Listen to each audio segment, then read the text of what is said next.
ঈদ মানে আনন্দ, কিন্তু আমার উপবাসী লেগে ঈদ মানে হচ্ছে ঘুম। ঘুম থেকে মাত্র উঠছি, মাত্র উঠে সবাই নিয়ে আসছি খাওয়া দাওয়া করতে। তো আমি আমার সহপাঠী সবারই জিজ্ঞাসা করবো তাদের ঈদের অনুভূতি কেমন আর কেমন কাটতেছি। আমার সাথে আছে এখানে দাদু। দাদু, তোমার অনুভূতি বলো। আর ভাই আমরা কি এই যে ঈদের নামাজ পড়ে ঘুম গেছি, এখন ঘুমের থেকে ওইটা সবাই মিলে ভাই ব্রাদার সবাই মিলে নাস্তা করতেছি। ফারুক ফারুক যদিও ব্যস্ত, কারণ ফারুকের আজকেও কাজ আসছে, কাজ ডিল করে এখন আইসি নাস্তা করতে। এখানে আছে রাসেল। রাসেল, তোমার অনুভূতি বলো। আমার অনুভূতি আনন্দ বলতে তো কিছু নাই, প্রবাসীকে তো আনন্দ উল্লাস এগুলা কিছু নাই, কিন্তু একটা আছে এই সারাদিন ঘুমাইছি, ঘুমের থেকে ওইটা ভাই বেড়াদার নিয়ে নাস্তা পানি করতে আসছি, এই আমাদের ঈদ, এই আমাদের আনন্দ, এই উল্লাস আমাদের।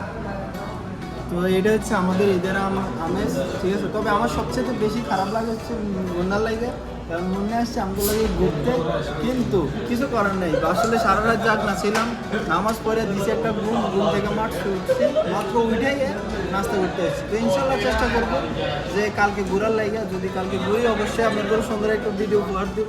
এখন যেহেতু আমাকে খানা দাওয়া চলে এসেছে, খানা ঠান্ডা হয়ে দিতেছে, খাওয়া দাওয়া করতে হবে, ঠিক আছে। না মান্না ভাই, খাবার টেস্ট কেমন? আসেল, আমার টেস্ট অসাধারণ। ফারুক, দাদু, আমাকে প্রিয় খাবার হচ্ছে ব্রুস্টেড, ঠিক আছে। বেশিরভাগ প্রায় সময় আমাকে ব্রুস্টেড খাওয়া হয়, তো আজকেও ব্রুস্টেড অর্ডার দিছি।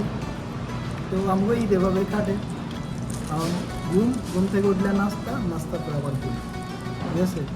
যেহেতু আমাকে পরিবার নাই, যারা আমাকে রুমমেট আছে তারা হচ্ছে আমাকে পরিবার, ঠিক আছে। তাও আল্লাহর কাছে শুক্রিয়া। ভালো থাকবেন, সুস্থ থাকবেন, আল্লাহ হাফিজ।